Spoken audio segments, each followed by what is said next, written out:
Crônicas do Amanhecer. Por Feijão, Centro Espírita Allan Kardec de Balneário Gaivota, 28 de junho de 2022. Existem mais de 5.000 mundos além do nosso sistema solar, diz NASA, parte 1. A descoberta de planetas localizados fora do sistema solar, também chamados de exoplanetas, contribui para os estudos de possíveis sinais de vida pelo universo. Na terça-feira, 2203, a NASA alcançou um marco expressivo ao ultrapassar a contagem de mais de 5.000 exoplanetas descobertos pelos telescópios da Agência Espacial Norte-Americana.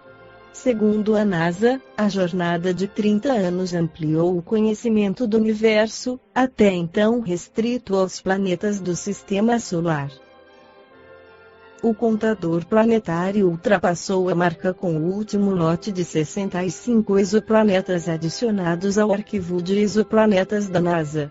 O arquivo registra descobertas de exoplanetas que aparecem em artigos científicos revisados por pares e que foram confirmados usando vários métodos de detecção ou por técnicas analíticas.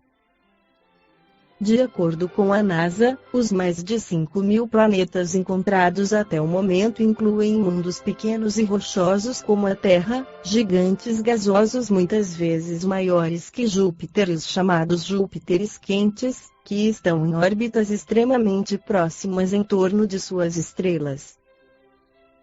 Na lista de achados, existem também as superterras, que são possíveis mundos rochosos maiores que o nosso, e mini-Netunos, versões menores do Netuno do nosso sistema. As descobertas incluem ainda planetas orbitando duas estrelas ao mesmo tempo e planetas orbitando os restos colapsados, de estrelas mortas.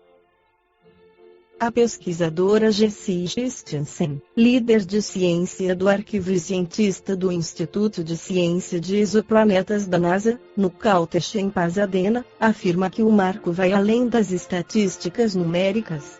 Cada um deles é um mundo novo, um planeta totalmente novo. Fico empolgada com cada um porque não sabemos nada sobre eles, disse Jessie, em um comunicado. Primeiras descobertas.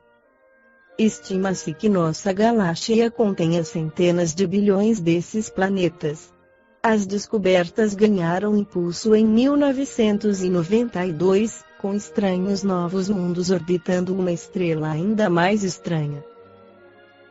Segundo a NASA, era um tipo de estrela de nêutrons conhecida como pulsar, um cadáver estelar girando rapidamente e que pulsa com rajadas de milissegundos de radiação abrasadora. A medição de pequenas mudanças no tempo dos pulsos permitiu que os cientistas revelassem planetas em órbita ao redor da estrela. Encontrar apenas 3 planetas em torno desta estrela giratória essencialmente abriu as comportas, disse Alexander Oszan, o principal autor do artigo que, há 30 anos, revelou os primeiros planetas a serem confirmados fora do nosso sistema solar. Se você pode encontrar planetas ao redor de uma estrela de nêutrons, os planetas devem estar basicamente em todos os lugares, disse Oszan. O processo de produção do planeta tem que ser muito robusto. Na Revista Espírita de março de 1858, Allan Kardec esclarece sobre a pluralidade dos mundos habitados. Quem ainda não se perguntou, ao considerar a Lua e os outros astros, se esses globos são habitados? Antes que a ciência nos houvesse iniciado em a natureza desses astros, era possível a dúvida, no estado atual de nossos conhecimentos, pelo menos existe a probabilidade, mas a esta ideia realmente sedutora fazem-se objeções tiradas da própria ciência. Diz-se que a Lua, ao que parece, não tem atmosfera, e possivelmente não tem água. Em Mercúrio, à vista de sua proximidade do Sol, a temperatura média deve ser a do chumbo em fusão, de maneira que se ali houver chumbo, este deve correr como a água dos nossos rios. Em Saturno dá-se o oposto, não temos um termo de comparação para o frio que ali deve existir, a luz do Sol deve ser lá muito fraca, apesar da reflexão de suas 7 luas e de seu anel, pois àquela distância o Sol deve me aparecer apenas como uma estrela de primeira grandeza. Em tais condições, pergunta-se se nele é possível a vida. Não se compreende que semelhante objeção possa ser feita por homens sérios. Se a atmosfera da Lua não foi percebida, será racional inferir que não exista.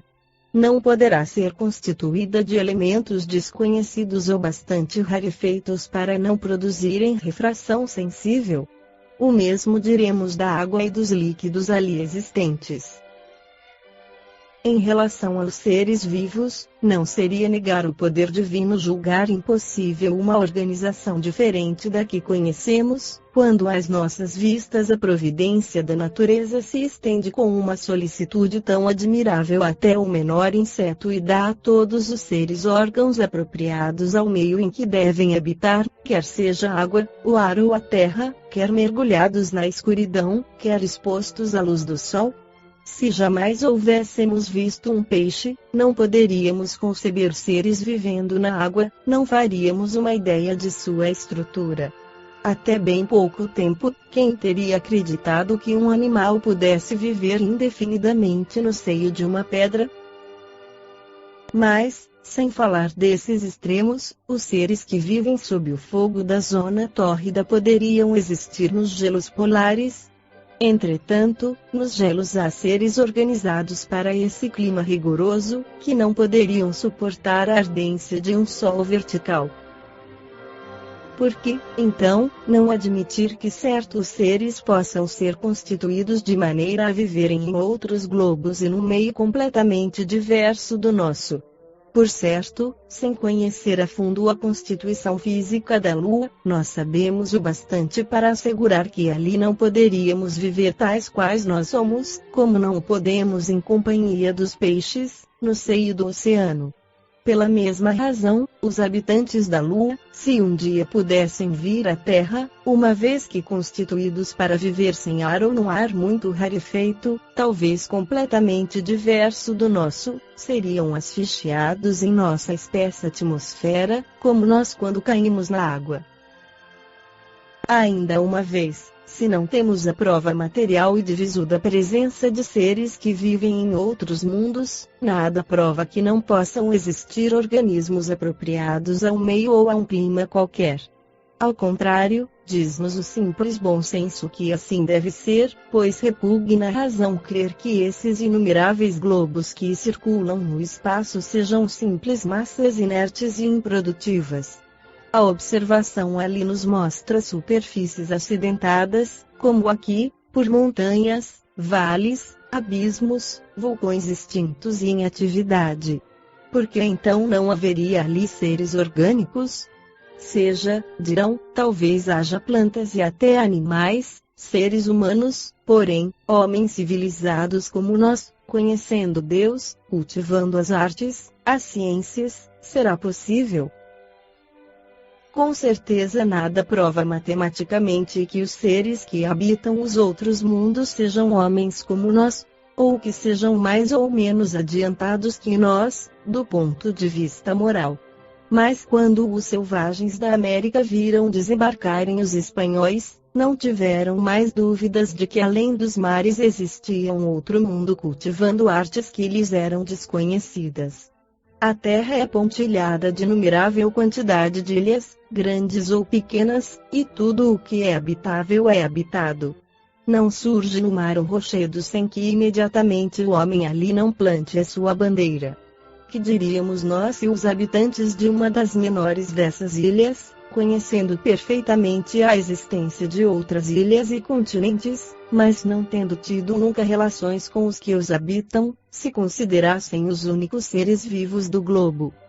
Dir-lhes-íamos, como vocês podem crer que Deus tenha feito o mundo somente para vocês?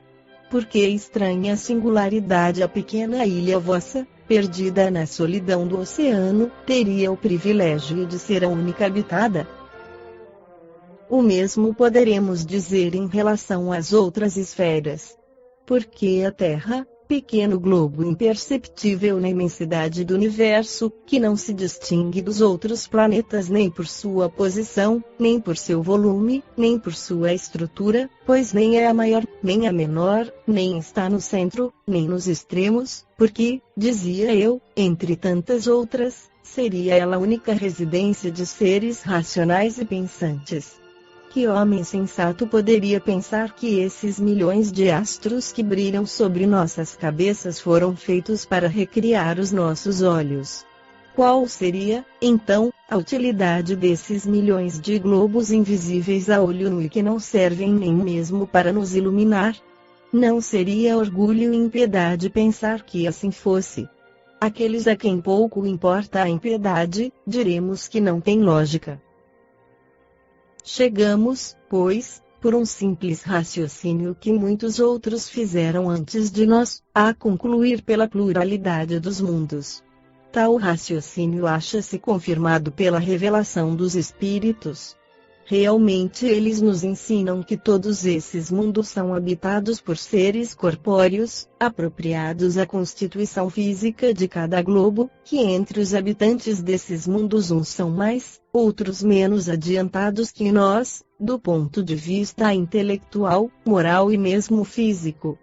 Ainda mais, hoje sabemos que é possível entrar em relação com eles e obter esclarecimento sobre seu estado. Sabemos ainda que não só todos os globos são habitados por seres corpóreos, mas que o espaço é povoado por seres inteligentes, invisíveis para nós, por causa do véu material lançado sobre nossa alma, e que revelam sua existência por meios ocultos ou patentes. Assim, tudo é povoado no universo. A vida e a inteligência estão por toda parte, em globos sólidos, no ar, nas entranhas da terra, e até nas profundezas etéreas. Haverá em tal doutrina algo que repugne à razão? Não é, ao mesmo tempo, grandiosa e sublime?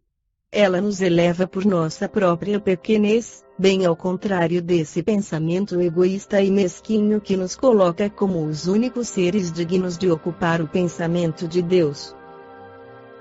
Esta foi a crônica do amanhecer de 28 de junho de 2022. Por Feijão Centro Espírita Allan Kardec de Balneário Gaivota. Que a paz esteja com todos.